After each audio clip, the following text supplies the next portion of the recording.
कंहिं बि माण्हू साहवारी शइ जाइ हालत ख़ासियत जे नाले खे इस्म चइबो आहे। मिसाल जी ॻाल्हि आहे माण्हुनि जा नाला अहमद, मज़हर, फिदा, गुलाम हुसैन, सरवर। हाणे इहे जेके बि नाला आहिनि उहे माण्हुनि जा नाला आहिनि। ठीकु आहे। हाणे जॾहिं असां ही पढ़ूं था त हिनखे असां चवंदा आहियूं तव्हां वटि पेन पनो हुजणु घुरिजे। तव्हां पेन पनो खणी वठो ऐं हुन में लिखो त इस्म जा जुज़, माना असां जेके इंग्रीडियंट्स ठाहींदा आहियूं कंहिं बि शइ जा। मिसाल जी ॻाल्हि आहे असांखे बिरयानी ठाहिणी, तव्हां छोकिरियूं सभई क्लास में मौजूदु आहियो, बिरयानी ठाहिणी पवंदी आहे त उन लाइ चांवर बि खपंदा आहिनि। उन लाइ जेको आहे सो उन खां पोइ गरम मसालो खपंदो आहे, लूणु बि खपंदो आहे, पाणी बि खपंदो आहे। त साॻी तरह जॾहिं असां इस्म ठाहींदा आहियूं, इस्म जी ॻोल्हा कंदा आहियूं त उन में पहिरियां जेके असांखे सामान घुरिबल हूंदा आहिनि उहे उनखे चइबो आहे जुज़। त जुज़ असांजा इस्म जा इहे आहिनि। त पहिरीं जेके इस्म हूंदा आहिनि कंहिं माण्हू जा नाला हूंदा आहिनि। नालो हूंदो आहे पर कंहिं माण्हू जो, अहमद, मुज़फ़र, फिदा, फलाणो ढिमको। ठीकु आहे। उन खां पोइ साह वारनि जा नाला, घोड़ो, हाथी, बदक, शींहं, गॾह। हाँ इहे जेके आहिनि इहे सभु साह वारनि जा नाला आहिनि। ठीकु आहे। उन में जीत जड़ा सभु अची था वञनि। उन खां पोइ शयुनि जा नाला, उन में किताब, कलम, मेज़, ठीकु आहे, बोर्ड, कंप्यूटर, लैपटॉप। ठीकु आहे। इहे सभु शयूं छा में थियूं अचनि, इहे असांजे शयुनि जा नाला आहिनि। उन खां पोइ जायुनि जा नाला थी था वञनि। जायुनि जा नाला मस्जिद, स्कूल, हॉस्टल, अकेडमी। ठीकु आहे। हाणे इहे छा आहिनि, इहे इबादतगाह। ठीकु आहे। या मिसाल जी ॻाल्हि थी वियो मंदर, गिरजाघर। हाणे इहे छा थी विया, इहे सभु जायुनि जा नाला आहिनि। उन खां पोइ असां अचूं था कमनि जा नाला। हाणे कमनि जा बि नाला अथव। हिकिड़ा हूंदा आहिनि फ़ेल, माना उहो जेको कम जी शिकिल ॾेखारे, पर उन्हनि जा बि नाला हूंदा आहिनि। मिसाल जी ॻाल्हि आहे, अॻिते पाण हिनखे डिस्कस कंदासीं। उन खां पोइ चइबो आहे कमनि जा नाला। ठीकु आहे। लिखणु, लिखणी, थियणु, थियणी, करणु, करणी। हाणे इहे छा आहिनि, इहे कमनि जा नाला। उन खां पोइ असां अचूं था हालतुनि जा नाला। हालत कहिड़ी हूंदी आहे, अमीरी, ग़रीबी, शाहूकारी, मुफ़लिसी। ठीकु आहे। हाणे इहा छा आहे, इहा असांजी इहे नाला आहिनि हालतुनि जा, असांजी हालतुनि जा। मिसाल जी ॻाल्हि आहे त इहे हालतुनि जा नाला आहिनि। उन खां पोइ अचनि था ख़ासियतुनि जा नाला। उन में होशियारी, सुस्ती, चुस्ती, ठीकु आहे, मोगाई, वेगड़ाइप, ठीकु आहे, नशाई। हाणे इहे जेके शयूं आहिनि इहे सभु ख़ासियतुनि जा नाला आहिनि। ठीकु आहे बाबा। इहे सभु ख़ासियतुनि जा नाला आहिनि। हाणे असां अचूं था त इस्म जा क़िस्म कहिड़ा आहिनि। असां पढ़ंदासीं इस्म जा क़िस्म कहिड़ा आहिनि। इस्म जा जेके बुनियादी तौर ते ॿ क़िस्म हूंदा आहिनि। ऐं स्क्रीन खे थोरो वेझो कयां जीअं तव्हां हिनखे आराम सां ॾिसी सघो। त इस्म जा मुख्य ॿ क़िस्म हूंदा आहिनि। हिकिड़ो इस्म ज़ाती हूंदो आहे, हिकिड़ो इस्म सिफ़ाती हूंदो आहे। हाणे जेको इस्म सिफ़ाती हूंदी आहे उहा कंहिंजी सिफ़त हूंदी आहे, कंहिं माण्हू जो नालो हूंदो आहे, यानी कि कंहिं साह वारे जो नालो हूंदो आहे, या कंहिं ख़ासि शइ जो नालो हूंदो आहे, उनखे इस्म सिफ़ाती चइबो आहे। हाणे इस्म सिफ़ाती जा ॿ क़िस्म हूंदा आहिनि। हिकिड़ो इस्म आम हूंदो आहे ऐं हिकिड़ो इस्म ख़ासि हूंदो आहे। ठीकु आहे बाबा। अहिड़ी तरह इस्म जा टे क़िस्म हूंदा आहिनि, यानी कि जेको बुनियादी इस्म जा जेके आहिनि क़िस्म केतिरा हूंदा आहिनि। इस्म चइबो आहे नाउन खे। शीरीन में इसको उर्दू में डिफाइन कर दूंगा लास्ट में, आप थोड़ा वेट करिएगा। जो चीज़ें मैं अभी पढ़ा रहा हूँ वो मैं आपको रिपीट कर दूंगा उर्दू में। In last minutes we can discuss these things in Urdu. Okay? Okay okay. त सब खां पहिरीं अचे थो अहिड़ी तरह इस्म जा टे क़िस्म आहिनि। इस्म ज़ात, इस्म आम, इस्म ख़ास। हाणे टे क़िस्म अची विया। इस्म ज़ात उहो लफ़्ज़ आहे जो नालो हुजे कंहिं हालत, ख़ासियत ऐं कम जो। अल्लाह ताला जे नाले खे इस्म ज़ात चवंदा आहिनि। जिन इस्मनि खे छुही न सघिजे, फ़क़ति महसूस करे सघिजे, उनखे असां इस्म ज़ात चवंदा आहियूं, यानी कि एब्स्ट्रैक्ट नाउन। इसमें ज़ात कहिड़ा थींदा आहिनि बाबा, आउं तव्हांखे अंग्रेज़ी में थोरो सम्झाईंदो हलां जीअं तव्हांखे ॻाल्हियूं सम्झ में अचनि। ठीकु आहे बाबा। एब्स्ट्रैक्ट नाउन उहो हूंदो आहे इस्म ज़ात।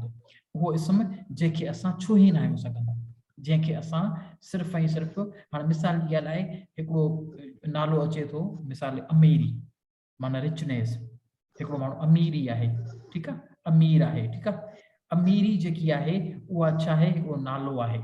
ठीकु आहे। नालो आहे कंहिं शइ जो, पर असां हुनखे छुही नथा सघूं। फ़क़ीरी आहे, को नालो आहे कंहिं हालत जो, पर असां हुनखे छुही नथा सघूं। तवंगिरी आहे, या इहो नालो आहे कंहिं हालत जो, तंहिंखे छुही नथा सघूं असां।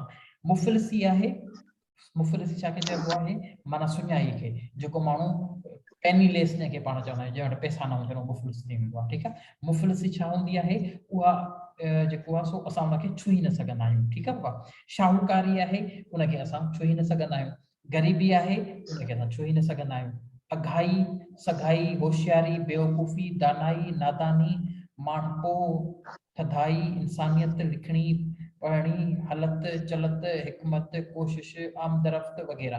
हाणे इहे नाला आहिनि जंहिंखे असां छुई नथा सघूं, तिन खे असां छा चवंदा आहियूं, इस्मे ज़ात चवंदा आहियूं। ठीकु आहे बाबा, उनखे छा चवंदा आहियूं असां, इस्मे ज़ात चवंदा आहियूं। उन खां पोइ इस्म अचे थो क़िस्म, इस्म जो ॿियो इस्मे आम, अहिड़ा इस्म जिन सां कंहिं बि जिन्स जे सभिनी शयुनि खे छुई सघिजे थो, उन्हनि खे इस्मे आम चवंदा आहियूं। मिसाल जी ॻाल्हि आहे, माण्हू आहे उनखे छुई सघूं था, मर्द आहे उनखे छुई सघूं था, औरत आहे उनखे छुई सघूं था, छोकिरो आहे उनखे छुई सघूं था, कुतो आहे उनखे छुई सघूं था, ॿिलो आहे उनखे छुई सघूं था, शींहुं आहे छुई नथा सघूं छो त खाई वञनि।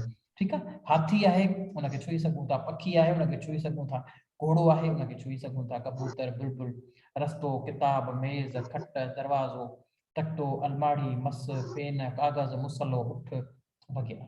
हाणे इहे शयूं अहिड़ियूं आहिनि जिन जा आम नाला आहिनि। हाणे छा आहिनि, इसमें आम उहे जेके आम नाला आहिनि, हर माण्हू जा थी सघनि था, हर जेको आहे सो इंसान जा उहे नाला थी सघनि था, आम नाला आहिनि। ठीकु आहे बाबा, उन खां पोइ असां अचूं था इसमें ख़ासि जी तरफ़। इसमें ख़ासि अहिड़ा नाला जिन सां कंहिं जिन्स जे हिकु ख़ासि शइ रखी सॾे सघिजे, यानी इसमें ख़ासि नालो कंहिं माण्हू ख़ासि जाइ वग़ैरह जो नालो। हाणे मिसाल जी ॻाल्हि आहे, सफ़र आहे, इहो नालो आहे हिकिड़ो, सफ़र छा आहे, हिकिड़ो नालो आहे, कंहिं ख़ासि माण्हू जो नालो सफ़र आहे, हर माण्हू जो नालो सफ़र त कोन्हे को। मुज़फ़र आहे, इहो ख़ासि माण्हू जो नालो आहे, ज़ुबैदा आहे, इहो ख़ासि माण्हू जो नालो आहे। त इहे क़िस्म जा माण्हुनि जा जेके नाला आहिनि उहे इसमें ख़ासि में अचनि था। ठीकु आहे बाबा, उन खां पोइ साह वारनि जा नाला। तव्हां बाबा हिकिड़ो तव्हांखे नंढो एग्ज़ाम्पल ॾियां, ख़ासि तौर ते आउं चवंदो आहियां, तव्हां बादल नालो ॿुधो हूंदो, तव्हां मूवी ॾिठी आहे उहो, जब हम जवां होंगे जाने कहाँ होंगे लेकिन जहाँ होंगे वहाँ फरियाद करेंगे तुझे याद करेंगे। उन में जेको घोड़ो हूंदो आहे उन नालो छा हूंदो आहे, बादल हूंदो आहे त घोड़ो, पर उन नालो जॾहिं बादल थी वियो त इहो इसमें ख़ासि थी वियो, इसमें आम खां। ठीकु आहे बाबा, मिसाल जी ॻाल्हि असां वटि हिकिड़ो ॿियो डायलॉग आऊं तव्हांखे ॿुधायां त इसमें आम मां इसमें ख़ासि कीअं थो थिए। हमारा कुत्ता कुत्ता तुम्हारा कुत्ता टोमी। समझो था बाबा, हिकिड़ो डायलॉग तव्हांखे ॿुधायां थो त हमारा कुत्ता कुत्ता और तुम्हारा कुत्ता टोमी। हाणे हिकिड़ो मिसाल जी ॻाल्हि आहे, तव्हांखे ॿियो एग्ज़ाम्पल ॾियां थो। मिसाल जी ॻाल्हि आहे, नाला असां रखंदा आहियूं घोड़नि ते, राकेट तूफ़ान, ठीकु आहे बाबा, ज़िलज़िलो। हाणे इहे नाला आहिनि घोड़नि जा। मिसाल जी ॻाल्हि आहे, ॿियो असां नालो रखूं था ज़ुलझना। अॼुकल्ह तव्हां ॾिसंदा आहियो मुहर्रम हराम जो महीनो आहे, ज़ुलझना तव्हां ॾिठो हूंदो। हाणे पर्टिकुलर उन जो नालो थी वियो त उहो इसमें ज़ात बणिजी वियो। उहो आहे त हिकिड़ो आम घोड़ो, हिकिड़ो आम घोड़ो आहे, पर जॾहिं हुनखे असां ज़ुलझना चयो त उहो इसमें छा थी वियो, इसमें ख़ासि थी वियो। अच्छा, शयुनि जा नाला, टैंक त टैंक हूंदी आहे न बाबा, पर महराज टैंक, हाणे इहा ख़ासि टैंक आहे। ठीकु आहे, तलवार आम तलवार आहे, ठीकु आहे, ठीकु आहे, पर अज़ब नबी करीम सल्लल्लाहु अलैहि वसल्लम जी तलवार जो नालो आहे, ज़ुल्फ़कार नबी करीम सल्लल्लाहु अलैहि वसल्लम तलवार जो नालो आहे, त इहा छा थी वई, इहा ख़ासि तलवार थी वई। ठीकु आहे, इहा मिसाल जी ॻाल्हि आहे, बाग आहे, हिकिड़ी जॻह आहे बाग। ठीकु आहे, हाणे पोइ छा आहे, नाज़ बाग। अगरि तव्हांजो तालुक डिस्ट्रिक्ट नवाबशाह तां आहे त तव्हां हुनखे आराम सां सम्झंदो। नाज़ बाग जेको आहे सो काज़ी अहमद में हिकिड़ो बाग आहे जेको मशहूरु बाग आहे। या मिसाल जी ॻाल्हि आहे शालामार बाग, ठीकु आहे बाबा, मिंटो पार्क, जनाह बाग। हाणे इहे छा आहिनि, इहे ख़ासि नाला आहिनि, इसमें ख़ासि आहिनि। बाग त बाग आहे, पर उन अॻियां नालो अची वियो नाज़ बाग, त इहो स्पेशल थी वियो। ठीकु आहे बाबा, ॿियो उन खां पोइ अचे थो ख़ासि जाइनि जा नाला।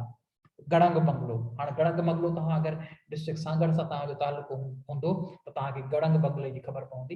मिसाल जी ॻाल्हि, हुर तरीक़ जे हवाले सां ई ईअं सम्झो त जीअं पंहिंजो JHQ आहे हींअर, हाणे JHQ बि कंहिं प्लेस जो नालो आहे, JHQ बि कंहिं प्लेस जो नालो आहे, इहो इसमें ख़ासि आहे। ठीकु आहे बाबा, फैसल मस्जिद, मस्जिद त मस्जिद आहे, पर हुन नालो फैसल मस्जिद आहे त इहो इसमें ख़ासि बणिजी वियो। शाहजहान मस्जिद जेकी ठटे में आहे, मस्जिद त मस्जिद आहे, पर हिते हुनजो ख़ासि नालो आहे त उहो इसमें ख़ास बणिजी वियो।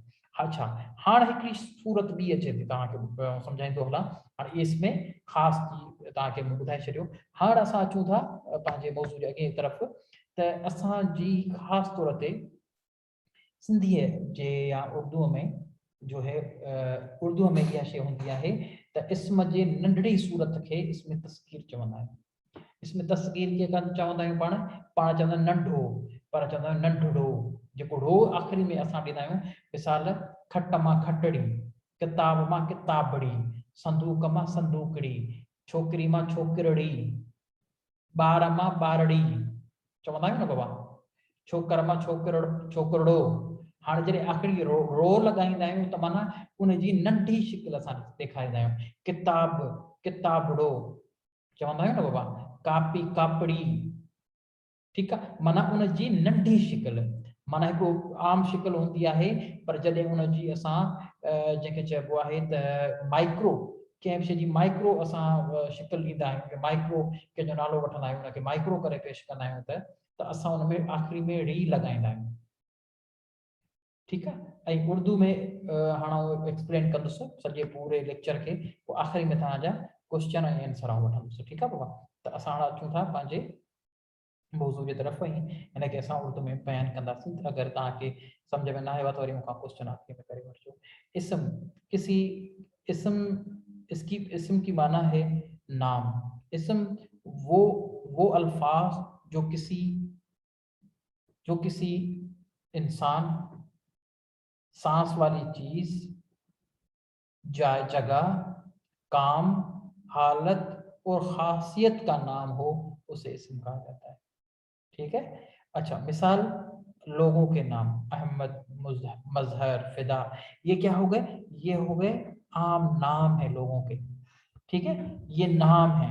अच्छा, अब दूसरी जो आता है वो है जो है वो जानवरों के नाम, घोड़ा, हाथी, बतख, ठीक है, सांप और बाकी जो चीजें आ जाती हैं, उनके नाम जो होते हैं वो उनको इसम कहा जाता है। और उसके बाद आता है चीजों के नाम, किताब, कलम, मेज, लैपटॉप, मोबाइल, ये भी इनके नाम हैं। उनके बाद आ जाता है जगह के नाम, मस्जिद, स्कूल, हॉस्टल, एकेडमी, ठीक है, होटल। ये चीजें क्या हो गई? ये हो गई हमारी जगहों के नाम। उसके बाद आ जाए कामों के नाम, लिखना, पढ़ना, सोना, उठना, बैठना, ये सब क्या हो गए? ये हो गए कामों के नाम हो गए। फिर हमारे पास आते हैं हालतों के नाम, अमीरी, गरीबी, शाहूकारी, फकीरी, मुफलसी, ये सब नाम हमारे हालतों के हैं। उनके बाद आ जाते हैं खासियतों के नाम। तो खासियत क्या होती है? होशियारी, सुस्ती, चुस्ती, ठीक है। इन किस्म के जो नाम होते हैं उनको हम खासियत के नाम कहते हैं। उसके बाद जो है हमारे जो इस्म होते हैं उनके दो मेन जो है वो इकसाम होते हैं। एक इसमें जाती होता है, एक इसमें सिफाती होता है। ठीक है, तो एक इसमें जाती होता है जिसमें हम नाम इस्तेमाल करते हैं अपना जाती, ठीक है। तो इसमें सिफाती के जो हैं वो दो किस्म आ जाते हैं, इसमें आम और इसमें खास, ठीक है, दो इकसाम होते हैं इसमें। तो इसमें जो है वो अच्छा इसमें आम और इसमें खास, तो इस तरह से इसम के तीन इकसाम हो जाते हैं। एक इसमें जात होता है, एक इसमें आम होता है, इसमें खास होता है। अच्छा, इसमें जात जो होता है वो इसको अंग्रेजी में कहते हैं अपना एब्स्ट्रैक्ट नाउन, जिसको हम छू नहीं सकते, ठीक है, जिसको हम सिर्फ महसूस कर सकते हैं, छू नहीं सकते उसको। तो इस तरह से वो नाम, एक्सक्यूज मी,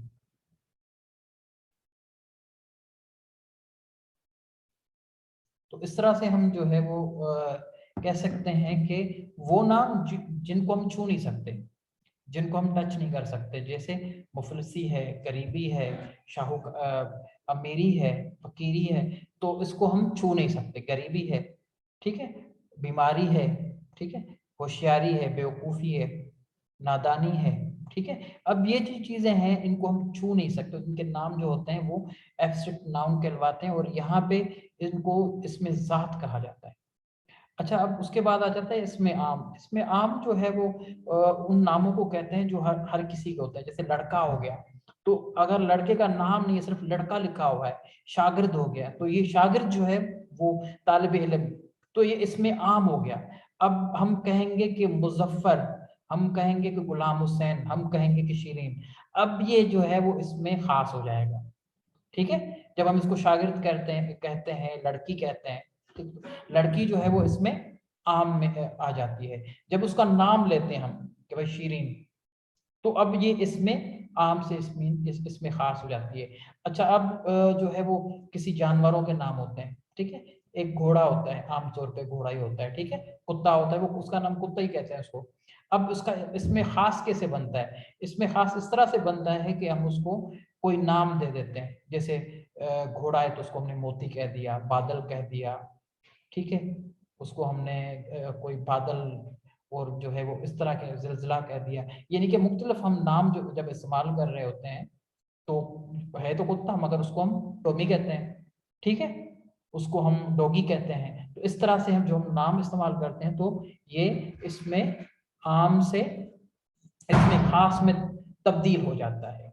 इसमें आम से इसमें खास में तब्दील हो जाता है, ठीक है। इस तरह से हम कोई जगह है, ठीक है, कोई जगह है, उसको लेट सपोज कोई घर बना हुआ है तो उसको घर ही कहते हैं, ठीक है।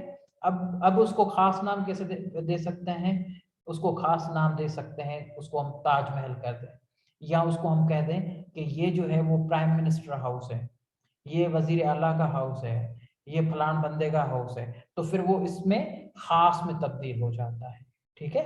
तो इस तरह से ये चीजें होती हैं। अब कोई सवाल हो तो आप उसे जो है बिना किसी हिचकिचाहट के मुझसे पूछ सकते हैं, ठीक है। और जो है वो कोई सब क्वेश्चन हो तो आप